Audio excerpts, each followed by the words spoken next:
ಹಳ್ಳಿಕಾರ್ ಒಡೆಯ ವರ್ತೂರ್ ಸಂತೋಷ್ನ ಅಸಲಿ ಮುಖವನ್ನು ಬಿಚ್ಚಿಟ್ಟ ವರ್ತೂರ್ ಸಂತೋಷ್ ಆಪ್ತ ಹೊಸಕೋಟೆ ಬೀರೇಶ್ ಮತ್ತು ಸ್ನೇಹಿತರು. ಇನ್ನು ವರ್ತೂರ್ ಸಂತೋಷ್ ಅವರ ಆಪ್ತ ವಲಯದಲ್ಲಿ ಹೊಸಕೋಟೆ ಬೀರೇಶ್ ಅವರು ಕಾಣಿಸಿಕೊಂಡಿದ್ದು, ಅಲ್ಲಿ ರೇಸನ್ನು ಮಾಡಬೇಕಾದ್ರೆ ಬೀರೇಶ್ ಅವರೇ ಪ್ರಮುಖ ಪಾತ್ರ ಅಂತೆಲ್ಲ ಕೇಳಿ ಬರ್ತಿತ್ತು. ಅದನ್ನು ಕೂಡ ವರ್ತೂರ್ ಸಂತೋಷ್ ಅವರು ಹೇಳ್ಕೊಂಡಿದ್ರು. ಆದರೆ ಈಗ ಪ್ಲೇಟನ್ನು ಉಲ್ಟಾ ಹೊಡಿತಾ ಇದ್ದಾನೆ. ವರ್ತೂರ್ ಸಂತೋಷು ಹಳ್ಳಿಕಾರ್ ಒಡೆಯ ಅಲ್ಲ, ಅವರು ಸೀಮೆಸು ದಲ್ಲಾಳಿ. ವರ್ತೂರ್ ಸಂತೋಷ್ ಅಸಲಿಯತ್ತನ್ನು ಎಳೆಯಾಗಿ ಬಿಚ್ಚಿಟ್ಟ ಹೊಸಕೋಟೆ ಬೀರೇಶ್ ಮತ್ತು ಸ್ನೇಹಿತರು. ಸರ್, ಅವ್ರಿಗೆ ದುಡ್ಡು ಮಾಡಬೇಕು, ಹಳ್ಳಿಕಾರ್ ಹೆಸರನ್ನ ಅಡ್ಡ ಇಟ್ಕೊಂಡು ದುಡ್ಡು ಮಾಡ್ತಾ ಇದ್ದಾರೆ. ಅವರು ಸೀಮೆಸು ದಲ್ಲಾಳಿ ಕೆಲಸ ಮಾಡ್ತಿದ್ದು, ಕಸಾಯಿಖಾನೆಗೆ ಹಸುಗಳನ್ನ ಮಾಡ್ತಿದ್ರು. ಅವರು ಹೊರಗಡೆ ಆಡೋ ಮಾತೇ ಬೇರೆ, ಮೀಡಿಯಾ ಮುಂದೆ ಫೋಸ್ ಕೊಡೋದೇ ಬೇರೆ ಇದೆ. ನಾವು ಗೊತ್ತಿಲ್ಲದೆ ಒಂದು ಸಹವಾಸ ಮಾಡಿ ರೇಸ್ಗೆ ಮತ್ತು ಅವ್ರಿಗೆ ಹೆಸರು ಮಾಡಲಿಕ್ಕೆ ಸಹಾಯ ಮಾಡಿದ್ವಿ. ಮನುಷ್ಯನಿಗೆ ಕೃತಜ್ಞತೆ ಇರಬೇಕು, ಆದರೆ ಅದು ಯಾವುದು ಅವ್ರಿಗಿಲ್ಲ. ನಾವು ಮೋಸ ಹೋದಂಗೆ, ನಾವು ಮಾಡ್ದಂಗೆ ಬೇರೆ ಇನ್ಯಾರು ಮೋಸ ಹೋಗ್ಬೇಡ್ರಿ. ನೀವು ಮಾಜಲ್ಲಿ ರೇಸ್ ಮಾಡೋಕ್ಕೆ ನಾವು ಬಿಡಲ್ಲ, ನಿಮ್ಮ ಕೈಲಿ ಮಾಡೋಕ್ಕೆ ಆಗೋದೂ ಇಲ್ಲ, ಮಾಡಿ ನೋಡೋಣ ಎಂದು ಓಪನ್ ಚಾಲೆಂಜ್ ಹಾಕಿದ ಹೊಸಕೋಟೆ ಬೀರೇಶ್. ತಲೆ ಮೇಲೆ ಕೂದಲು ಇರೋರನ್ನ ನೀವು ಯಾಮಾರ್ಸೋಕ್ಕಾಗಲ್ಲ, ವಿಗ್ ಹಾಕಿರೋರನ್ನ ಯಾಮಾರಿಸ್ಬೋದು. ಡೀಟೇಲ್ಸ್ ಎಫೆಕ್ಟ್ಸಲ್ಲಿ ಕೇಳಿಸ್ಕೊಳ್ಳಿ. ವರ್ತೂರ್ ಸಂತೋಷ್ ಎಂದು ಸವಾಲೆಸೆದ ಹೊಸಕೋಟೆ ಬೀರೇಶ್. ನಾನು ಜೋಡಿ ಎತ್ಕೊಳ್ತದಲ್ಲಿ ಒಂದೊಂದು ಜೋಡಿಗೆ 3,000 ಸಾವಿರ ಅಂದರೆ ಎಷ್ಟಾಗುತ್ತೆ ಸರ್? 12 ಲಕ್ಷ ಆಗುತ್ತೆ. ನಾನು 10 ಲಕ್ಷ ಕೊಡಿಸಿದ್ದೀನಿ. ಕೊಡಿಸಿಲ್ಲ ಅಂತ ಹೇಳು, ಪ್ರೂಫ್ ನಾವು ಕೊಡ್ತೀವಿ. 22 ಲಕ್ಷ ಆಗ್ತದೆ. ನಾನು 2 ಲಕ್ಷ ಅಲ್ಲಿ ಖರ್ಚು ಮಾಡ್ತೀನಿ, 24 ಲಕ್ಷ ಆಗ್ತದೆ. ನನ್ನ ಫ್ರೆಂಡ್ ಭರತ್ ಗೌಡ ಅಂತ 2 ಲಕ್ಷ ಕೊಡ್ತಾನೆ, 26 ಲಕ್ಷ ಆಗುತ್ತೆ. ಅವ್ರ್ಯಾರೋ ನೀನೇ ಹೇಳಿದ್ದೀನಿ, ಸಣ್ಣ ಪುಟ್ಟ ಎಲ್ಲ ಒಂದು 5 ಲಕ್ಷ ನೀನೇ ಹೇಳಿದ್ದೆ. ಒಂದು ನಮ್ಗೆ ಗೊತ್ತದು ಎಷ್ಟು ದುಡ್ಡು ಆಯ್ತಾ. ನಾವು 30 ಲಕ್ಷ ನಿಂಗೆ ಕಲೆಕ್ಷನ್ ಆಗುತ್ತೆ ನಾವು ಹೇಳ್ತಾ ಇದ್ದೀವಿ. ಪ್ರೂಫ್ ಸಮೇತ ಕೊಡ್ತೀವಿ ಗೊತ್ತಿದ್ದಂಗೆ. ಬರೀ 1 ರೂಪಾಯಿ ಹಾಕೊಂಡು ಕಿಂಡಲ್ ಮಾಡ್ತಿಲ್ಲಪ್ಪ ನೀನು. ನೀನೇ ಹೇಳಿದ್ಯಾ ಫಸ್ಟ್ ವಿಡಿಯೋದಲ್ಲಿ 1 ರೂಪಾಯಿ ಹಾಕ್ರಿ ಕರ್ನಾಟಕ ಜನ ಅಂತ ಕೇಳಿದ್ಯಾ. ಹಾಕಿದಾದ್ಮೇಲೆ ರೇಸ್ ಮಾಡಿ 1 ರೂಪಾಯಿ ಎಂತ ಜನ ನೋಡ್ರಿ ಅಂತ ಕಿಂಡಲ್ಲು ನೀನೇ ಮಾಡ್ತೀಯ. ಯಾವ ಸರಿ ಇದು? 1 ರೂಪಾಯಿ 7 ಕೋಟಿ ಜನ ಅವ್ರೆ. ನಿನ್ಗೆ ಇನ್ನೂ ಲೆಕ್ಕನೇ ಗೊತ್ತಿಲ್ಲ ಕರ್ನಾಟಕದಲ್ಲಿ ಎಷ್ಟು ಜನ ಅವ್ರೆ ಅಂತ. 5 ಕೋಟಿ ಅಂತ್ಯ, 7 ಕೋಟಿ ಜನ ಇವಾಗ ಇರೋದು. 7 ಕೋಟಿಲಿ 1 ಕೋಟಿ ಜನ ಹಾಕಿರಲ್ವ ಸರ್ 1 ರೂಪಾಯಿ? ಬೇಡ ಸರ್, 20 ಲಕ್ಷ ಜನ ಹಾಕಿರಲ್ವ ಸರ್? ನೀನ್ ಲೆಕ್ಕ ಕೊಡು. 10 ಜನ ಹಾಕೋರು 20 ಲಕ್ಷ ಲೆಕ್ಕ ಕೊಡು. ಕೊಡದೆ ಯಾಕೆ? ಬರೀ ನೀನು ನಾವು ಕ್ವಶನ್ ಮಾಡಿರೋದಕ್ಕೆ ಆನ್ಸರ್ ಮಾಡ್ತಾ ಇಲ್ಲ. ನೀನು ಯಾವ್ದೋ ತಳೆ ಮಾತುಗಳು ಹೇಳ್ಕೊಂಡು ಅವ್ನು ಹಿಂಗೆ, ಇವ್ನು ಹಿಂಗೆ, ಇವಳು ಹಿಂಗೆ, ಅವಳು ಹಿಂಗೆ ಇದನ್ನ ಹೇಳ್ಕೊಂಡು ಯಾವಸ್ತಾ ಇದ್ಯಾ. ನಾವು ಕೇಳ್ತಾ ಇರೋ ಕ್ವಶನ್ ಆನ್ಸರ್ ಮಾಡಪ್ಪ. ಸಂತೋಷ, ಫ್ರಾಡ್ ಸಂತೋಷ, ಬ್ರೋಕರ್ ಸಂತೋಷ. 150 ಸತಿ DTS ಅಲ್ಲಿ ಕೇಳಿಸ್ಕೊ. ಇದನ್ನ ವಿಗ್ ಹಾಕಿರೋರ್ನ ಹಿಡಿಬೇಕಿಲ್ಲ. ತಲೆ ಬುದ್ಧಿ ಇರೋರ್ನ ಕೂದಿರೋರ್ನ ನೀನ್ ಹಿಂಗೆ ಯಾಮಾರ್ಸಕ್ಕಾಗಲ್ಲ. ತಲೆ ವಿಗ್ ಹಾಕೊಂಡಿರೋರು ಮಾತ್ರನೇ ಯಾಮಾರ್ಸಕ್ಕಾಗೋದು. ಹೇಳಿಗೆ ಅವ್ನು ಚೆನ್ನಾಗಾಗ್ಲಿ ಅಂತಾನೆ ಸರ್ ಸಪೋರ್ಟ್ ಮಾಡಿದ್ದು ನಾನು. ಸರ್ ಈಗ ಸ್ಟ್ರೈಕ್ ಮಾಡೋಕ್ಕೆ ನಮಗೆ ಹುಚ್ಚ ಸರ್, ರೇಸ್ ಮಾಡ್ಸಕ್ಕೆ ನಂಗೆ ಹುಚ್ಚ ಸರ್. ಇಲ್ಲ ಅದಕ್ಕೂ ಮುಂಚೆ ನಂದು ಒಂದೊಂದು ಫೋಟೋ ತೋರಿಸಿ ಸರ್ ನೋಡೋಣ. ಫ್ರೆಂಡ್ ನಾನು ಯಾವತ್ತಾದ್ರೂ ವರ್ತೂರ್ಗೆ ಅವ್ರ ಮನೆ ಹತ್ರ ಹೋಗಿರೋದು ತೋರಿಸಿ, ನಿಮ್ಮ ಮನೆ ಹತ್ರ ಬಂದಿದ್ದೀನಪ್ಪ ಸಂತೋಷ ನಾನು. ನೀನು ಹೊಸಕೋಟೆಗೆ ಬಂದು ನನ್ನ ನೆನಪು ತಗೊಂಡು ನನ್ನ ಹುಡ್ಕೊಂಡು ಬಂದಿದ್ದು ನಾನು ನಿನ್ನ ಹತ್ರ ಬಂದಿದ್ದೀನಿ. ಅದು ಸರ್ ಅವ್ನು ಬಿಗ್ ಬಾಸ್ ಹೋಗಿ ಹುಲಿ ಹುಡುಕೆ ಸಾಗಣ ಅವ್ರ ಮನೆಗೆ ಗೊತ್ತಿದ್ದಿಲ್ಲ. ಅವರು ಅವ್ರ ರಿಲೇಟಿವ್ ಒಬ್ರು, ಅವ್ರ ರಿಲೇಟಿವ್ನ ಕರ್ಕೊಂಡು ಅವ್ರ ಮನೆ ಅಡ್ರೆಸ್ ನೋಡ್ಕೊಂಡು ಹೋಗಿದ್ದು. ಅಲ್ಲಿಗೆ ನನ್ನ ಮನೆ ಅಡ್ರೆಸ್ ನಿನಗೆ ಗೊತ್ತಿತ್ತು, ನಿಮ್ಮ ಮನೆ ಅಡ್ರೆಸ್ ನನಗೆ ಗೊತ್ತಿದ್ದಿಲ್ಲ ಸಂತೋಷ. ನೆಕ್ಸ್ಟ್ ಇವನು ಕೇಳ್ತಾನೆ, ನೀವೇನು ರಯ್ಯ ಕೊಡುಗೆ ಕೊಟ್ಟಿದ್ದೀರಾ ಅಂತ ಕೇಳ್ತಾನೆ. ಸರ್ ನಾವು ರೈತರು ಮಾಡ್ಬೇಕಾ, ನಾನು ಬಿಸ್ನೆಸ್, ನನ್ನ ಮುದ್ದ ನಮ್ಮ ತಂದೆ ರೈತರು, ನಾನು ಬಿಸ್ನೆಸ್ ಮಾಡ್ಕೊಂಡೇ ಬಂದಿರೋದು. ಸರ್ ಫ್ರೆಂಡ್ ಬಂತಲ್ಲ ಬೆಳಗಾವಿ 1.5 ಲಕ್ಷಕ್ಕೆ ಹಸುಗೆ ಬೂಸ ತಗೊಂಡೋಗಿದ್ದೀನಿ ಸರ್. ಇದೇ ಹೊಸಕೋಟೆಯಿಂದ ನಾನು ಕಲೆಕ್ಷನ್ ಮಾಡಿ ಒಂದು ದಿವಸ ಓಡಾಡಿ 15 ಲಕ್ಷ ಕಲೆಕ್ಷನ್ ಮಾಡ್ತೀನಿ. ಹಸು ಬೂಸಗಳು 1.5 ಲಕ್ಷ ತಗೊಂಡೋಗ್ತೀನಿ. ಇದೇ ಬಸ್ ಸ್ಟ್ಯಾಂಡಲ್ಲಿ ಅವರು 10 ಮೂಟೆ ಫ್ರೀ ಕೊಡ್ತಾರೆ ನಮಗೆ. ಬಸ್ ಸ್ಟ್ಯಾಂಡಲ್ಲಿ ಗಣೇಶ್ ಬಾಬು ಹೋಟೆಲ್ ಪಕ್ಕದಲ್ಲಿ ಬೂಸ ಅಂಗಡಿ. ಪಾಪ ಅವರು 10 ಮೂಟೆ ಹಿಂಗೆ ಹೋಗ್ತಾ ಇದ್ದೀವಿ ಫ್ಲಡ್ ಬಂದು ಇರೋದ್ರಿಂದ. ಅಲ್ಲೋ 1.5 ಲಕ್ಷಕ್ಕೆ ಹಸುಗಳಿಗೆ ಬೂಸ ತಗೊಂಡೋಗಿ ನಾನು ಕೊಟ್ಟಿದ್ದೆ ಸರ್. ಹೇಳ್ಕೊಬೇಕು ಅಂತ ಹೇಳ್ಕೊಂತಲ್ಲ, ಇವನು 3rd ಕ್ಲಾಸ್ ಕೇಳ್ತಾ ಇದ್ದಾನಲ್ಲ ನೀವೇನು ಮಾಡಿದ್ರಿ ಅಂತ, ಅದಕ್ಕೋಸ್ಕರ ಹೇಳ್ತೇನೆ ನೋಡಿ ಸರ್. ಅದಕ್ಕೆ ನಾನು ಅಲ್ಲೋಗಿ ಫೋಟೋಸ್ ಐತೆ ನಾನು.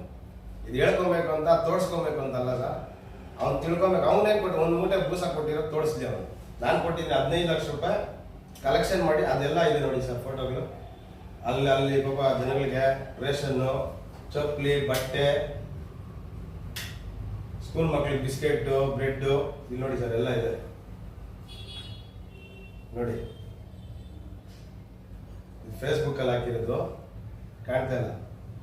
ಮಾಡಬೇಕು ಅಂತ ಆಸೆ ಇರತ್ತೆ ಸರ್. ಬೆಳಗಾವಿಗೆ ಹೋಗಿ ನಾವೆಲ್ಲ ಹಂಚ್ಬಿಟ್ಟು ಬಂದಿದ್ದು. ನೀನು ತೋರ್ಸ ನೀನೇನು ಮಾಡಿದ್ದೆ, ನಮ್ಗೆ ಇದೊಂದು ಸಾಕು, ನಾವು ಮಾಡ್ತೀವಿ, ಹೆಲ್ಪ್ ಮಾಡ್ತೀವಿ ಅನ್ನೋದಕ್ಕೆ. ನೀನು 1 ಮೂಟೆ ಬೂಸ ಕೊಟ್ಟಿದ್ಯಾ, ಇಲ್ಲ 1 ಬಿಸ್ಕೆಟ್ ಪ್ಯಾಕೆಟ್ ಹಾಕೋದು. ಸರ್ ಒಬ್ಬರು ರೈತರು ಅಂದ್ಕೊಂಡು ಅವ್ರ ಮನೆ ಹತ್ರ ಒಬ್ರು ಇನ್ವಿಟೇಷನ್ ಕಾರ್ಡ್ ಎತ್ಕೊಂಡ್ಬಿಡ್ತಾರೆ ಸರ್. ಒಬ್ಬ ಲೇಡಿ, ಅಣ್ಣ ನಾವು ರೈತರು, ನಂಗೆ ಏನಾದ್ರು ಸಪೋರ್ಟ್ ಮಾಡು ಅಂತ ಕೇಳ್ತಾರೆ. ಮದುವೆ ಈ ವಿಡಿಯೋ ನೋಡಿದ್ರೆ ಆ ಲೇಡಿ ಏನಾದ್ರು ಫೋನ್ ಮಾಡಿದ್ರೆ ಹೇಳ್ತೀನಿ ಸರ್ ನಂಗೆ ಯಾರು ಅನ್ನೋದೇ ಗೊತ್ತಿಲ್ಲ ಅವರು. ನೀನು ರಾಜಕಾರಣಿಗಳ ಮನೆ ಹತ್ರ ಹೋಗಮ್ಮ, ನಮ್ಮ ಮನೆ ಹತ್ರ ಬಂದ್ರೆ ಏನು ಸಿಗ್ತದೆ ಅಂತ ಹೇಳಿ ಕಳಿಸ್ತಾರೆ. ನೀನು ರೈತರಿಗೆ ಹೆಲ್ಪ್ ಮಾಡ್ತೀನಿ, ಒಂದು 2,000 ಕೊಡೋಕ್ಕಾಗಲ್ಲ ನೀನು ಇವತ್ತಿಗೆ ಸರ್. ನಾನು ಕರೆದು 2,000 ರೂಪಾಯಿ ನನ್ನ ಕಾರಲ್ಲಿ ಕರೆದು 2,000 ಕೊಟ್ಟು ಕಳಿಸ್ತೀನಿ ಅವ್ರ ಮನೆ ಹತ್ರ ಬಂದವ್ರಿಗೆ. ನೀನು ಹೇಳ್ತಾ ನಮ್ಮ ಮನೆ ಹತ್ರ 3 ಜನ ಬರ್ತಾರೆ, ಫ್ಯಾನ್ಸು ಅಭಿಮಾನಿಗಳು ಬರ್ತಾರೆ. ದಡ್ಡರು ಮಾಡಿಬಿಟ್ಟಿದ್ಯಾ ನೀನು, ಜನಗಳನ್ನ ಯಾಮಾರಿಸ್ಕೊಂಡು ಆ ಥರ ಹಳ್ಳಿ ಲ್ಯಾಂಗ್ವೇಜಲ್ಲಿ ಮಾತಾಡಿ ಎಲ್ಲರಿಗೂ ಫಿದಾ ಆಗಿದ್ದಾನೆ ಸರ್ ಇವನು. ಅದು ಬಿಟ್ಟರೆ ಹೊರಗಡೆ ಬೇರೆ ಮುಖ ಐತೆ. ದಯಮಾಡಿ ಹೇಳ್ತೀನಿ, ಕನ್ನಡ ಜನತೆಗೆ ನಾನು ಅವ್ರ ಮೇಲೆ ಹೊಟ್ಟೆ ಊರಿಗೆ ಹೇಳ್ತಾ ಇಲ್ಲ, ಹುಷಾರಾಗಲಿ. ಮೀಡಿಯಂ ಮುಂದೆನೇ ಒಂದು ಮುಖ ಇದೆ ಅವ್ರಿಗೆ, ಹಿಂದೆನೇ ಒಂದು ಮುಖ ಇದೆ ಸರ್. ಊರಲ್ಲಿ ರಾಹುಲ್ ಗೌಡ ಅಂತಿದ್ದಾರೆ. ಅವರು ಸುಮಾರು 100 ಕರ ಹಳ್ಳಿ ಕರ ಹೆಣ್ಕರನ್ನ ದಾನ ಮಾಡಿದ್ದಾರೆ. ಸುಮಾರು ಅವ್ರ ಥರ ಇವನು ಯಾವುದೇ ಥರ ಯಾರಿಗೂ ಹೆಲ್ಪ್ ಮಾಡಿಲ್ಲ. ಇವನು ಸ್ವಂತ ಇದಕ್ಕಾಗಿ ಯೂಸ್ ಮಾಡ್ಕೊಂತಿದ್ದಾನೆ ಗೊತ್ತು. ನಮಸ್ಕಾರ, ನನ್ನ ಹೆಸರು ಶಾಂತ ಅಂದ್ಬಿಟ್ಟು. ಇವಾಗೇನು ಒಟ್ಟು ಸಂತೋಷ, ನಾನು ಹಳ್ಳಿಕಾರ ಒಡೆಯ ಅಂತ ಇದ್ದಾನೆ. ಅವ್ನು ಮೊದಲು ಮಾಡ್ತಾ ಇದ್ದು ಅವನು ಸೀಮೆ ಹೆಸರು ಬಿಸ್ನೆಸ್ ಮಾಡ್ತಾ ಇದ್ದ. ಅವನು ಒಂದು ಹೆಸರು ಮಾಡಕ್ ಹೋಗಿ ಈ ತಳಿನ ಯೂಸ್ ಮಾಡ್ಕೊಂಡ. ಈ ತಳಿನ ಯೂಸ್ ಮಾಡ್ಕೊಂಡಿರೋದು ಅವನು. ನಾನು ಹಳ್ಳಿಕಾರ ಒಡೆಯ, ನಾನು ಹಳ್ಳಿಕಾರ್ಗಾಗಿ ಧ್ವನಿ ಎತ್ತಿದ್ದೆ ನನ್ನಲ್ಲ. ಇವನು ಹಳ್ಳಿಕಾರ್ಗೆ ಏನು ಕೊಡುಗೆ ಕೊಟ್ಟಿದ್ದಾನೆ ಇವನು. ಮೊದಲನೇದಾಗಿ ಏನು ಒಂದು ಇವಾಗ ಸರ್ವಮ್ಮನ ಜಾತ್ರೆಯಲ್ಲಿ ನಾನು ಅಷ್ಟು ಲಕ್ಷ ಖರ್ಚು ಮಾಡ್ತೀನಿ, ಇಷ್ಟು ಲಕ್ಷ ಖರ್ಚು ಮಾಡ್ತೀನಿ ಅಂತಾನೆ. ಒಂದು ವರ್ಷ ಕೂಡ ಒಂದು ಟ್ಯಾಂಕರ್ ನೀರು ಹೊಡಿಸಿಲ್ಲ, ಒಂದು ಹೊರಗುಲ್ಲು ದಾನ ಮಾಡಿಲ್ಲ ಅವನು. ಆಮೇಲೆ ರೈತ ಅಂತಾನೆ ರೈತ ಪರವಾಗಿ ಯಾವುದು ಸಂಘಟನೆಗಳಲ್ಲಿ ಇದರಲ್ಲಿ ಯಾವುದು ರೈತ ಪರ ಹೋರಾಟ ಮಾಡಿಲ್ಲ ಅವನು. ಸುಮ್ಮನೆ ಅವನ ಹೆಸರಿಗಾಗಿ ಅವನು ಹಳ್ಳಿಕಾರನ್ನ ಯೂಸ್ ಮಾಡ್ಕೊಂತ ಇದ್ದಾನೆ ಅಷ್ಟೇ. ಅಂದ್ರೆ ಮಾತೇ ಬಂಡವಾಳ ಮಾಡ್ಕೊಂಡ್ಬಿಟ್ಟಿದ್ದಾನೆ ಅವನು. ಸೀಮೆ ಹೆಸರಲ್ಲಿ ವ್ಯಾಪಾರ ಮಾಡ್ತಾ ಇದ್ದು ಒಳ್ಳೇದನ್ನ ತಗೊಳೋದು, ಅವನ ಹಬ್ಬಕ್ಕ ಕಸ ಕನಕ ಸೀಮೆದನ್ನ ಮಾಡ್ತಾ ಇದ್ದ. ನಮ್ಮ ಮನೆ ಹತ್ರನೂ ಬಂದಿದ್ದಾನೆ. ಮೊದಲು ಅವನು ಅದೇ ಬಿಸ್ನೆಸ್ ಮಾಡ್ತಾ ಇದ್ದು ಅವನು. ಇವಾಗ ಈ ಒಂದು ಸುಮಾರು ಒಂದು 7-8 ವರ್ಷ ಈಚೆಗೆ ಅವನು ಹಳ್ಳಿಕಾರ ಅಂದ್ಬಿಟ್ಟು ಹಳ್ಳಿಕಾರ ಉಳಿಸ್ತಾ ಇದ್ದಾನೆ. ಇವನು ಒಬ್ಬನು ಹಳ್ಳಿಕಾರ ಉಳಿಸೋಕ್ಕಾಗಲ್ಲ ಇವನು. ಹಿಂದಿನಿಂದ ಸುಮಾರು ನಮ್ಮ ತಾತ ನಮ್ಮ ಮುತ್ತಾತ ಆ ಕಾಲದಿಂದ ಹಿರಿಯರು ಇನ್ನು ಸುಮಾರು ಜನ ಇದ್ದಾರೆ. ಹಿರಿಯರು ಉಳಿಸ್ಕೊ ಬಂದಿರೋದಕ್ಕೆ ಇವಾಗ ಆ ತಳಿ ಉಳಿದಿರೋದು. ಇವನೇ ಈ ತಳಿನ ಸೃಷ್ಟಿ ಮಾಡಿಲ್ಲ. ಇವನು ಸೃಷ್ಟಿ ಮಾಡಿ ಇವನೊಬ್ಬ ಕೈಗೂ ಈ ತಳಿ ಉಳ್ಸಕ್ಕಾಗಲ್ಲ. ಎಲ್ಲಾರು ಸೇರ್ರೆ ಈ ತಳಿ ಉಳಿಸ್ಬೋದು, ಇವನೊಬ್ಬ ಕೈ ತಳಿ ಉಳ್ಸಕ್ಕಾಗಲ್ಲ. ಕೊಟ್ಟಿದ್ದಾರೆ ಅವ್ನ ಲೆಕ್ಕ ಕೊಡ್ಬೇಕು. ಅವ್ನ ಮನೆ ದುಡ್ಡು ಮನೆ ಸರ್. ನಾನು ಹೇಳಿದ್ದೆ ನಾನು ಗೊತ್ತಿಲ್ಲ ಸರ್, ರೇಸ್ ಮಾಡಿ ನಮ್ಗೆ ಅಭ್ಯಾಸ ಇಲ್ಲ.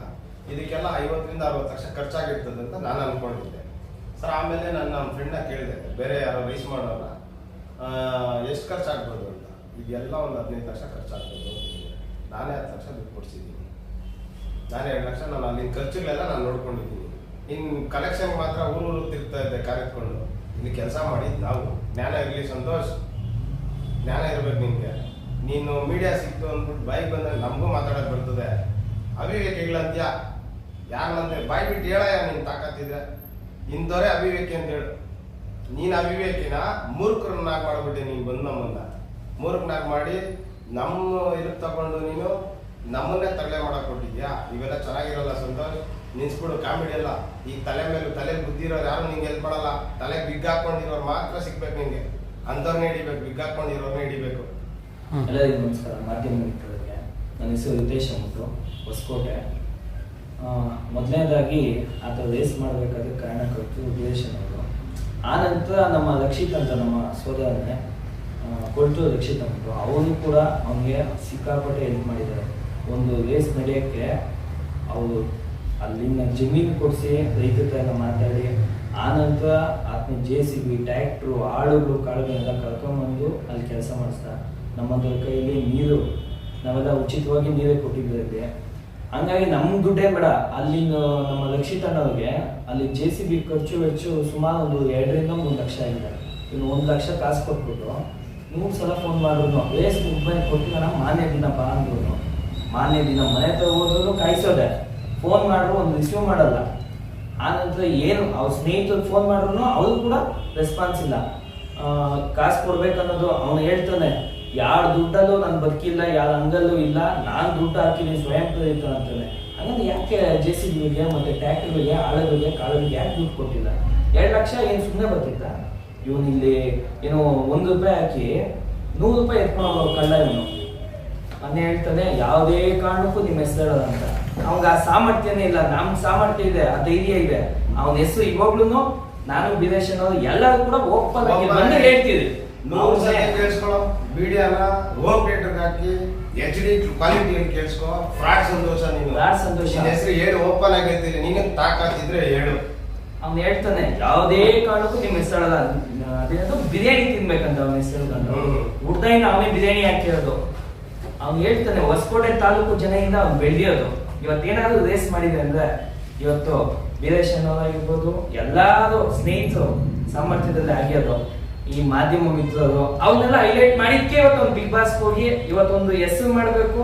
ಅವನ ಮನೆಗೆ ಒಂದು ಇವತ್ತು ಸ್ಟಾರ್ ಲೆಕ್ಕದಲ್ಲಿ ಅವ್ನು ಅನ್ಕೊಂಡಿರಲ್ಲ, ಆ ಸ್ಟಾರ್ ಲೆಕ್ಕ ಬೆಳಿಬೇಕಾದ್ರೆ ನೀವು ನಮ್ಮ ಬೀರೇಶ್ ಅನ್ನೋದು ಅನೇಕ ಹೊಸಕೋಟೆ ತಾಲೂಕು ಜನ ಅವ್ನು ಬೆಳಿಬೇಕಾದ್ರೆ ಕಾರಣನೇ ಮೀಡಿಯಾ, ಮಾಧ್ಯಮ ಮಿತ್ರರಿಂದನೇ ಬೆಳೆದಿದ್ದು ಮಾಡ್ತಾ ಇದ್ರಲ್ಲ. ಒಂದು ಮಾತು ನಾನು ಕೇಳೋದು ಇಷ್ಟ, ಅವನ್ನ ನೀವು ಕೂಡ ಪ್ರಶ್ನೆ ಮಾಡ್ಬೋದಲ್ಲ, ಮನೆ ಹತ್ರ ಹೋಗಿ ದಯವಿಟ್ಟು ಕೇಳ್ಬೋದಲ್ಲ ಅಣ್ಣ, ನೀವು ಕೇಳ್ಬೋದು ಹೋಗಿ, ಏನಪ್ಪ ಇದು ಆರೋಪ ಇದೆ, ನೀನು ಗಾಂಜಾ ಸೇವಿಸಿದ್ಯಾ, ಹಿಂಗೆ ದುಡ್ಡು ಕೊಡ್ಬೇಕಂತ ರೈತರ, ನಾವು ರೈತರ ಮಕ್ಕಳು ನಾವೆಲ್ಲಾನು ಇಲ್ಲಿ ಇರೋರೆಲ್ಲಾನು ಇವತ್ತು ಕೂಡ ವ್ಯವಸಾಯ ಮಾಡ್ತಾ ಇದೀವಿ ನಾವು ಎಲ್ಲರೂ ಕೂಡ. ಅದೇ ರೀತಿ ನಮ್ಗೆ ಮೋಸ ಮಾಡ್ಬೋದಾ? ಇವತ್ತು ರೈತರ ಪಾಡು ಎಷ್ಟು ಚಿಂತಾಕರ ಇದೆ, ಅಂಥದ್ರಲ್ಲೇ ಇವ್ನು 2 ಲಕ್ಷ 3 ಲಕ್ಷ ನಮ್ಗೆ ಮೋಸ ಮಾಡ್ರೆ ಅದು ಎಷ್ಟು ಮಟ್ಟಿಗೆ ಸರಿ? ತಿರ್ಗಾ ಇಲ್ಲಿದ ಆರೋಪ ಯಾವುದೇ ಕಾರಣಕ್ಕೂ ನೀನು ಹೆಸರು ಹೇಳಲ್ಲ, ಅವನಿಗೆ ದಮ್ಮು ಇಲ್ಲ, ಸಾಮರ್ಥ್ಯ. ತಿರ್ಗಿ ಮತ್ತೆ ನಾವು ಮೊನ್ನೆ ಮೀಡಿಯಾದಲ್ಲಿ ಮಾತಾಡಲಿಕ್ಕೆ ಬೆದರಿಕೆ ಕರೆ ಹಾಕ್ಸ್ತಾನೆ, ಆ ವಿಡಿಯೋ ಕೂಡ ಸಮಾಯತ ಇದೆ. ಒಬ್ಬನು ಕಾಮೆಂಟ್ ಮಾಡಿರ್ತಾನೆ, ಕೆಟ್ಟದಾಗಿ ಅಶ್ಲೀಲವಾಗಿ ಮಾಡಿರ್ತಾನೆ. ನೆಕ್ಸ್ಟ್ ಕಾಮೆಂಟ್ ಮಾಡೋರಿಗೆ ಇದೇ ಗತಿ ಆಗ್ತದೆ. ಕೇಳಿಸ್ತದೆ ಸರ್ ಇದು ಮಾತಾಡಿದ್ರೆ?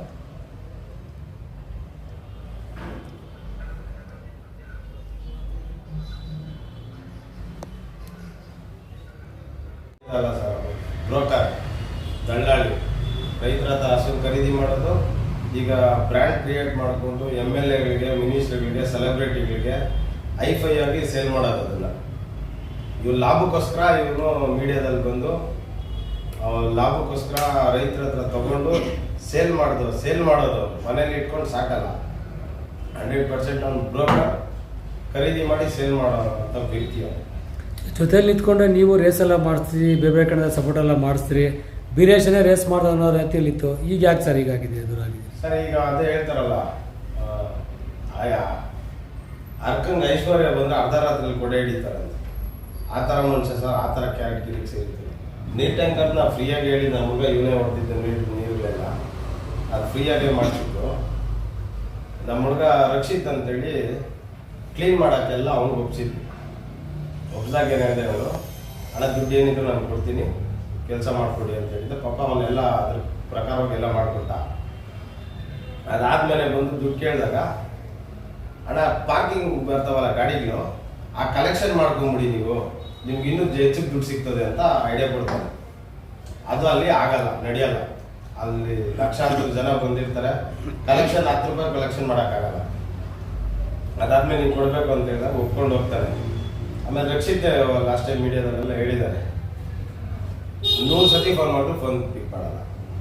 ಅಲ್ಲಿ ಅಣ್ಣ ಬ್ಯುಸಿ ಇದ್ದಾರೆ, ಇಲ್ಲಿ ಬ್ಯುಸಿ ಇದ್ದಾರೆ ಅಂತ ಅವರು ಫೋನ್ ಮಾಡಿದಾಗಲೇ ಇದೇ ರೀಸನ್ ಕೊಡ್ತಾರೆ. ನನ್ನನ್ನು ಯಾರು ಬೆಳೆಸಲಿಲ್ಲ, ನಾನೇ ಬೆಳೆದಿದ್ದೀನಿ, ನಾನು ಯಾರು ಬೆಳೆಸಲಿಲ್ಲ, ನಮ್ಮ ಅಪ್ಪ ಅಮ್ಮ ಊಟ ಹಾಕ್ತೀನಿ ಬೆಳೆದಿದ್ದೀನಿ ಅಂತ. ಹೌದು ಸರ್, ಎಲ್ಲರ ಮನೆಯಲ್ಲೂ ಅವ್ರ ಅಪ್ಪ ಅಮ್ಮ ಊಟ ಹಾಕಿ ಅವ್ರ ಮನೆ ಇಟ್ಟು ತಿಂದು ಅವ್ರ ಮನೆ ಬಟ್ಟೆ ಹಾಕೊಂಡೆ ದೊಡ್ಡವರಾಗ ಸರ್. ನಾವು ಸಹಾಯ ಮಾಡಿದವ್ರನ್ನ ನಾವು ಪ್ರಾಣ ಇರೋ ಗಂಟ ಕೃತಜ್ಞತೆ ಇರಬೇಕು ಅವ್ರಿಗೆ. ನಾವು ಯಾರೋ ನಿಮ್ಮ ಹತ್ರ 1 ರೂಪಾಯಿ ಎಲ್ಲಿ ತಗೊಂಡಿದ್ದೀನಿ ಅಂದಮೇಲೆ ಅವ್ರ ಋಣ ಇರಬೇಕು. ಆ ಋಣ ಇದ್ಮೇಲೆ ಮನುಷ್ಯನ ಜನ್ಮನೇ ವೇಸ್ಟ್ ಸರ್. ಅಂದರೆ ಅವ್ರು ಹೇಳಿದ್ರು ಯಾವುದೇ ಪ್ರೆಸ್ ಮೀಟ್ ಆಗಲಿ ಏನಾಗಲಿ ನೀವು ಒಂಥರ ಫ್ರೇಮ್ ಥರ ಹಿಂದೆ ನಿಂತ್ಕೊಂಡು ನೀವು ಅವರಿಂದ ಪ್ರಚಾರ ನೀವು ತಗೊಂತ ಇದ್ದೀರಾ. ಇವಾಗೂ ಅಷ್ಟೇ ಅವ್ರ ಹೆಸರು ಹೇಳ್ಕೊಂಡು ಒಂದು ಬ್ರ್ಯಾಂಡ್, ಅದರಿಂದ ನೀವು ಪ್ರಚಾರ ಮಾಡ್ಕೊತ ಇದ್ದೀರಾ ಅಂತ 5 ದಿನದಿಂದ ಹೇಳೋರು ಸರ್. ಯಾರ ಹೆಸರು ಹೇಳ್ಬಿಟ್ರೆ ಬೆಳೆಯಲ್ಲ ಸರ್. ಇವ್ರು ನನ್ನ ಫ್ರೆಂಡ್, ನಾನು ಹೆಲ್ಪ್ ಮಾಡಿದ್ರೆ ಮಾತ್ರ ನಾನು ಖುಷಾಪ್ ಆಗ್ತೀನಿ, ಇಲ್ಲಾಂದರೆ ಯಾವುದೇ ಕಾರಣಕ್ಕೂ ಬೆಳೆಯೋಕ್ಕಾಗಲ್ಲ. ಅವ್ರ ಹೆಸರು ಹೇಳ್ಕೊಂಡು ಬೆಳೆಯೋಂಥ ಅವಶ್ಯಕತೆ ನನಗಿಲ್ಲ ಸರ್. ನಾನು ಬೆಳೆದಿದ್ದಕ್ಕೆ ನೀನು ನನ್ನ ಹುಡ್ಕೊಂಡು ಬಂದಿದ್ದು. ನಾನು ಹೊರತಲ್ಲಿ ಬಂದಿದ್ದ, ನೀನು ಹೊಸಕೋಟೆಗೆ ಬಂದ. ನಾನು ಹೊರತಾಗ ನಾನು ಹೋಗಿದ್ನ ಅವ್ರ ಮನೆ ಬಾಗಿಲಿಗೆ, ಅವನು ನನ್ನ ನೋಡ್ಕೊಂಡು ನನ್ನ ಹತ್ರ ಬಂದಿದ್ದ. ನನ್ನ ಹತ್ರ ಮೆಸೇಜ್ ಹೋಗಿದ್ದ ನೋಡಿ, ಅಣ್ಣ ಅರ್ಜೆಂಟ್ ಅಣ್ಣ, ಎಮರ್ಜೆನ್ಸಿ ಅಣ್ಣ, ಯಾವ್ಯಾವ ಟೈಮಲ್ಲಿ ನೈಟ್ 1 ಗಂಟೆ 2 ಗಂಟೆಯಲ್ಲಿ ಎಮರ್ಜೆನ್ಸಿ ಅಂತ ನನ್ನ ಕಡೆಯಿಂದ ಮೆಸೇಜ್ ಹೋಗಿದ್ಯಾ, ಆ ಕಡೆಯಿಂದ ಬಂದಿದ್ಯಾ, ಯಾರ ಹತ್ರ ಹೆಲ್ಪ್ ಮಾಡಿಸ್ಕೊಂಡ್ರು, ಅವನು ಯಾರು ಅನ್ನೋದೇ ಗೊತ್ತಿಲ್ಲ ನನಗೆ. ನಾನು ಹೆಂಗೆ ಹೆಲ್ಪ್ ಹೇಳ್ತೀನಿ?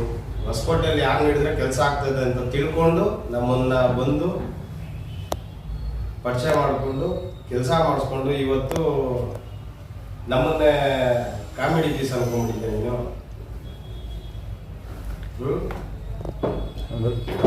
ಬಿಗ್ ಬಾಸ್ಗೆ ಹೋದಾಗ ಅಷ್ಟೇ ಮಾಡ್ಕೊಡೋಣ ಅಂತೇಳಿ ವಾಯ್ಸ್ ರೆಕಾರ್ಡ್ ತೋರಿಸ್ತೀನಿ ಅದು. ಗುಡ್ ಮಾರ್ನಿಂಗು, ಗುಡ್ ನೈಟ್ ಇಡ ನೋಡಿ. ರೇಸ್ ಮಾಡಬೇಕಾದ್ರೆ ಬ್ಯಾನರ್ ಇದ್ದು ಹೇಳ್ತಾನೆ 60,000 ನಾನು ದುಡ್ಡು ಕೊಟ್ಟೆ ಅಂತ. ಈ ಕಾಪಿ ತೋರ್ಸಕ್ಕೆ ಹೇಳಿರೋಂತ ಪ್ರೆಸ್ ಅಂಗಡಿಗೆ ಹೋಗಿ ಕೇಳಿ ದುಡ್ಡು ಯಾರು ಕೊಟ್ಟರು ಅಂತ. 2 ಬ್ಯಾನರ್ಗೆ 60,000 ದುಡ್ಡು ನಾನು ಕೊಡ್ತೀನಿ. ಮತ್ತೆ ಗುಡ್ ಮಾರ್ನಿಂಗ್ ಅಣ್ಣ, ಬೆಳಗ್ಗೆ ಎದ್ದ ತಕ್ಷಣ ಯಾರು ಮೆಸೇಜ್ ಬರ್ತದೆ, ಓಕೆ ಅಣ್ಣ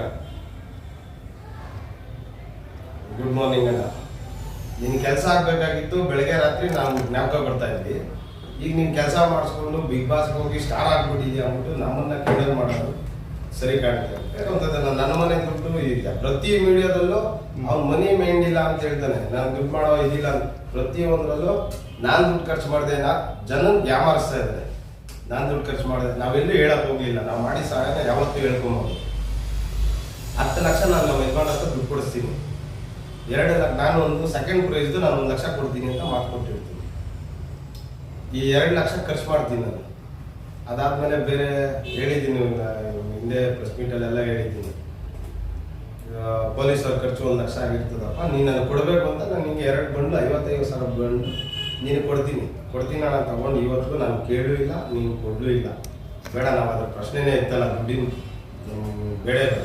ನೀನು ನಮ್ಮ ಫ್ರೆಂಡ್ಸ್ ಎಲ್ಲ ಬಂದಾಗ ಅವ್ರ ಹತ್ರ ನಮ್ಮ ಮರ್ಯಾದೆ ಯಾವ ಥರ ತೆಗಿತೀವಿ, ಕೀಳಾಗಿ ಯಾಕೆ ಅಂತೀಯ, ಕೀಳಾಗಿ ಯಾಕೆ ಮಾತಾಡ್ತೀವಿ ನಮ್ಮ ಬಗ್ಗೆ? ರೈತರಿಗೆ ಏನೂ ಲಾಭ ಇಲ್ಲ ಸರ್, ಅವನ ಲಾಭಕ್ಕೆ ರೇಸ್ ಮಾಡ್ತಾ ಇದ್ದಾರೆ. ರೈತರಿಗೆ ಯಾವುದೇ ಕಾರಣಕ್ಕೂ ಯಾವುದೇ ಕೊಡ್ಲಿ ಬಿಡಿ ಸರ್, ರೇಸ್ ಮಾಡೋದು ಬೇಡ. ಹಿಂಡಿ ಬೂಸ ಹಸುಗಳಿಗೆಲ್ಲ ರೈತರಿಗೆ ಹೋಗಿ ಅವ್ರ ಕೈಲಾಗ ಸಹಾಯ ಮಾಡಿ ಬಿಡಿ ಸರ್. ಗೊಬ್ಬರನ ಬೀಜನ ಕೊಡ್ತೀವಿ ಬಿಡಿ. ನನಗೆ ನಾರ್ಮಲ್ ವ್ಯಕ್ತಿಯಾಗಿ ಸಿಕ್ಕಿದ್ದು, ನಾರ್ಮಲ್ ವ್ಯಕ್ತಿಯಾಗಿ ಫ್ರೆಂಡ್ ಆಗಿದ್ದು, ರೇಸ್ ಮಾಡೋಕ್ಕೋಸ್ಕರನೇ ನಮ್ಮ ಹತ್ರ ಬಂದು ಇರುತ್ತೆ ತಗೊಂಡು. ಬೀರೇಶು ಸಂತೋಷ್ ಇಬ್ರು ಒಂದೇ ದೇಹ 2 ಜೀವ ಅಂತ ಇದ್ರು ಸರ್. ಈಗ ಯಾಕೆ ದೂರ ಆಗಿದೆ ಸರ್? ಅಷ್ಟು ಕ್ಲೋಸ್ ಆಗಿದ್ದರು ಸರ್. ನಾನು ದೂರ ಮಾಡ್ಕೊಂಡಿಲ್ಲ. ಇನ್ನು ನಮ್ಮ ಫ್ರೆಂಡ್ಸ್ ಬಂದಾಗ ನನಗೆ ಬೆಲೆ ಕೊಟ್ಟಿಲ್ಲ, ನಾನೇ ಹಾಕಿರಲಿಲ್ಲ. ಅಲ್ಲಿ ರೇಸ್ ಮುಗಿದ್ಮೇಲೆ ಅವ್ನ ಕಾಂಟ್ಯಾಕ್ಟೇ ಸಿಕ್ಕಿಲ್ಲ ಸರ್. ನೋಡಿ ಬೇಕಾರೆ ಫೋಟೋ ಫ್ರೇಮ್ ಹಿಂದೆ ಇರ್ತೀನಿ ಅಂತ ಮಾತಾಡ್ತಾನೆ. ಒಂದೇ ಒಂದು ವಿಡಿಯೋದಲ್ಲಿ ಅವನ ಜೊತೆ ಇರ್ತೀನಿ. ರೇಸ್ ಮಾಡೋ ಟೈಮಲ್ಲಿ ಎಲ್ಲ ಚೆಕ್ ಮಾಡ್ಕೊಂಡಿರ್ಬೇಕಾರೆ ಅದೆಷ್ಟು ವಿಡಿಯೋ ಆಯಿತೋ ಅದೆಷ್ಟು ಫ್ರೇಮಲ್ಲಿ ಹಿಂದೆ ಹೋಗಿ ಕೈ ಕಟ್ಕೊಂಡಿದ್ದೀನೋ ನೋಡಿ. ಒಂದು ಗೌರವ ಸರ್. ಅವತ್ತು ರೇಸ್ ಮುಗಿದ್ಮೇಲೆ ಲಾಸ್ಟ್ ಟೈಮಲ್ಲಿ ಪ್ರೆಸ್ ಮೀಟ್ ಬರ್ತಾರೆ. ಬಂದಾಗ ಅಣ್ಣ ಕುತ್ಕೊಂಡು 100 ಸತಿ ನಾನು ಹೇಳ್ತಾನೆ. ಅಲ್ಲಿ ಒಬ್ರು ಬಸಪ್ಪನ ಹಿರಿಯರು, ಬಸಪ್ಪನ ಫ್ರೇಮ್ಗೆ ಹಿಂದೆ ನಾನು ನಿಂತ್ಕೊಂಡಿರೋದಲ್ಲ, ಹಿರಿಯರು ಬೆಲೆ ಕೊಡ್ಬೇಕಂತ ನಾನು ನಿಂತ್ಕೊಂಡಿದ್ದೆ. ಸೊ ಅವ್ರು ಏನೋ ಡ್ರಗ್ಸ್ ವಿಡಿಯೋ ಬಿಟ್ಟರೆ ನಾನು ಎಲ್ಲೂ ಇಲ್ಲ. ಎಲ್ಲ ಕಡೆನೂ ಫೇಮ್ ಆಗ್ತಾ ಇದ್ದೀರಾ, ಅವರಿಂದ ಇದು ಮಾಡ್ಕೊಂಡ್ಲಿ ಅಂತ. ಸರ್ ಅವನೇನು ದೇವ್ರ, ಅವನ ಹೆಸರು ಹೇಳ್ಕೊಂಡು ನಾವು ಇದು ಮಾಡೋದು ಸ್ಟಾರ್ ಆಗ್ಬಿಡ್ತಾರಲ್ಲ, ಅವ್ನ ಹೆಸರು ಸ್ಟಾರ್ ಆಗ್ಬಿಡ್ತಾರ. ಯಾರು ಹೆಸರು ಹೇಳ್ಬಿಟ್ರೆ ಸರ್ ನಿಮ್ಮ ಹೆಸರು ಹೇಳಿದ್ರೆ ನಾನು ಬೆಳೆದ್ಬಿಡ್ತೀನ? ನಿನ್ನ ಮೇಲೆ ನಿನ್ನ ಆರೋಪ, ನಾವು ಹೇಳ್ತಾರ ಆರೋಪ ಸತ್ಯವಾಗಿರೋದಕ್ಕೆ ನಾವು ಆರೋಪ ಮಾಡ್ತಾ ಇದ್ದೀವಿ. ನೀನು ಸುಳ್ಳು ಅಂತ ನಾನು ಡ್ರಗ್ಸ್ ತಗೊಂಡಿಲ್ಲ ಅಂತ ಪ್ರೂವ್ ಮಾಡು, ಇಲ್ಲ ನೀನು ತಗೊಂಡಿದ್ದೆ ಅಂತ ನಾವು ಪ್ರೂವ್ ಮಾಡ್ತೀವಿ ಸರ್. ನಾನು ಹೇಳ್ತಾ ಇರೋದಲ್ಲ, ಸ್ವಂತ ಅವ್ರ ಅಣ್ಣ ತಮ್ಮಂದ್ರು ಹೇಳ್ತಾ ಇರೋದು. ಅವ್ರ ಮಾವ, ಹೆಣ್ಣು ಕೊಟ್ಟಿನ ಮಾವ ಹೇಳ್ತಾ ಇದ್ದಾರಲ್ಲ ಸರ್. ಮತ್ತೆ ನಾನು ಹೇಳ್ಬೇಕದನ್ನ ಹೇಳ್ತಾ ಇದ್ದಾರೆ. ಸ್ಪಂದನ ಹಾಸ್ಪಿಟಲ್ ಅಡ್ಮಿಟ್ ಆಗಿದ್ದಾರೆ, ಫೋಟೋ ಕ್ಲಿಪ್ ತೋರಿಸಿದ್ದೀನಿ, ಆಗ ಅಡ್ಮಿಟ್ ಆಗಿರೋದು, ಅಲ್ಲೆಲ್ಲ ಡಾಕ್ಯುಮೆಂಟ್ಸ್ ಇರ್ತದೆ ಸರ್. ಮೊನ್ನೆ ಒಂದು ವಿಡಿಯೋ ನೋಡಿದೆ, ಪೊಲೀಸರು ಗಾಂಜಾ ಸೇವನೆ ಮಾಡೋದು ಬರೀ ಯೂರಿಯನ್ನಲ್ಲಿ 10 ನಿಮಿಷದಲ್ಲಿ ಗೊತ್ತಾಗುತ್ತಂತೆ. 10 ನಿಮಿಷದಲ್ಲಿ ಗೊತ್ತಾಗುತ್ತೆ. ಅದು ಡ್ರಗ್ಸ್ ತಗೊಂಡಿರೋದು ಗೊತ್ತಾಗಲ್ವಾ? 100% ಕಟ್ಟಿ. ಇದನ್ನ ಯಾರು ಕ್ವಶನ್ ಮಾಡ್ತಾ ಇಲ್ಲ. ಅವ್ನ ಬಗ್ಗೆ ನೀನು ತಗೊಂಡಿದ್ಯಾ ಡ್ರಗ್ಸ್ ತಗೊಂಡಿದ್ಯಾ ಇಲ್ವಾ, ನಿಜನ ಸುಳ್ಳು ಅಂತ ಯಾರು ಕ್ವಶನೇ ಮಾಡ್ತಾ ಇಲ್ವಲ್ಲ ಸರ್. ಅವನು ರೇಸ್ ಮಾಡಬಾರ್ದು. ನಾನು ರೈತ ಅನ್ಕೊಂಡು ಜನಗಳನ್ನ ಯಾಮರ್ಸ್ಬಾರ್ದು. ನಿನ್ನ ಮನೆ ಲಾಭಕ್ಕೆ ಇನ್ನೊಬ್ಬರನ್ನ ಬಲಿ ಕೊಡ್ಬಾರ್ದು. ಈಗ ಚಾಲೆಂಜ್ ಮಾಡಿದ್ದಲ್ಲ ಸರ್, ರೇಸ್ ಮಾಡಿ ಮಾತೂರ್ಗೆ ಹೋಗಿದ್ದಾನೆ. ಈಗ ಹೇಳ್ತಾ ಇದ್ದಾನೆ ಮಾಡಕ್ಕಾಗದೆ, ಈಗ ರೇಸ್ ಮಾಡಕ್ಕಾಗಲ್ಲ ಅಂತ ಅವ್ನು ಗೊತ್ತಾಗಿದೆ. ಮಾಲೂರು ಜನ 1 ಲಕ್ಷ ಕಾಮೆಂಟ್ ಹಾಕಿದ್ರೆ ಅಣ್ಣ ಕರೆದ್ರೆ ಅದು ಮಾಡ್ಬೇಕಂತೆ, ಬಾ ಅಂತ ಕರೆದ್ರೆ ಅವ್ನು ಮಾಡೋದಂತೆ. ಇಲ್ಲಾಂದ್ರೆ 1 ಲಕ್ಷ ಕಾಮೆಂಟ್ ನಾನು ಡೈಲಿ ನೋಡ್ತಾ ಇದ್ದೀನಿ. ಅವ್ನು ಇದನ್ನೇ 1 ಲಕ್ಷ ಕಾಮೆಂಟ್ ಯಾವಾಗ 190 ದಾಟಿಲ್ಲ ಇನ್ನು ಸರ್ ಮಾಡೋಕ್ಕಾಗದೆ ಈ ಥರ ಲಕ್ಷ ಕಾಮೆಂಟ್ ಬಂದರೆ ಮಾತ್ರ ಮಾಡ್ತೀನಿ ಅಂತ ಹೇಳ್ಕೊಳ್ತಾರೆ. ಸರ್ ನಾನು ಬಿಡಿಸಿಲ್ಲ, ನನ್ನ ಸ್ನೇಹಿತ ಅಂತ ನಾನು ಇದೊಂದು ಸ್ಟ್ರೈಕ್ ಮಾಡಿದೆ. ಅದು ಬಿಟ್ಟರೆ ನಾನು ಹೋಗಿ ಸ್ಟೇಷನ್ನು ಲಾಯರ್ ನಾನು ಇಡಕ್ಕೆ ಹೋಗಿದ್ದೆ. ಅದ್ರೊಳಗಡೆ ಅವ್ರ ತಾಯಿ, ಅವ್ರ ದೊಡ್ಡಪ್ಪ ಲಾಯರ್ನ ಇಟ್ಟಿದ್ರು. ಅವ್ರ ತಾಯಿ ಹತ್ರ ಮಾತಾಡಿ ಆಧಾರ್ ಕಾರ್ಡ್ ಎಲ್ಲ ತರಿಸ್ಕೊಂಡೆ. ಆಮೇಲೆ ಅವ್ರ ತಾಯಿ ಏನು ಹೇಳಿದ್ರು ಅಂದರೆ, ನಮ್ಮ ದೊಡ್ಡಪ್ಪ ಅವರೆಲ್ಲ ನಾವು ಮುಂಚೆ ಮಾತಾಡ್ತಾ ಇದ್ದೀನಪ್ಪ, ಈಗ ಬಂದಿದ್ದಾರೆ, ಈಗ ಬೇಡ ಅಂದ್ಬಿಟ್ರೆ ನಿಷ್ಠೂರ ಆಗ್ತೀವಿ, ಅವ್ರೆಲ್ಲ ಏನು ಮಾಡಿದ್ರು, ಸುಮ್ಮನೆ ಡ್ರಾಪ್ ಆಗಿದೆ. ಬೇರೆಯವ್ರು ಮಾಡಿದ್ದಾರೆ, ನಾನು ಸಪೋರ್ಟ್ ಮಾಡ್ತಾ ಇದ್ದೆ. ಅವಾಗ ನಾನು ಸಪೋರ್ಟ್ ಮಾಡ್ಕೊಂಡಿದ್ದೆ. ಹೌದು, ಆಚೆ ಬಂದು ಮತ್ತೆ ಅವನು ಯಾವುದೇ ಕಾರಣಕ್ಕೂ ರೇಸು ಜನಗಳಿಗೆ ಯಾಮರ್ಸ್ಬಾರ್ದು. ಅವನು ಯಾವುದೇ ಕಾರಣಕ್ಕೂ ರೈತನ ಅಲ್ಲ ಅಂತ ನಾನು ಚೆನ್ನಾಗಿ ಕ್ಲಾರಿಟಿ ತೊಗೊಂಡೇ ಮಾತಾಡ್ತಿದ್ದೆ.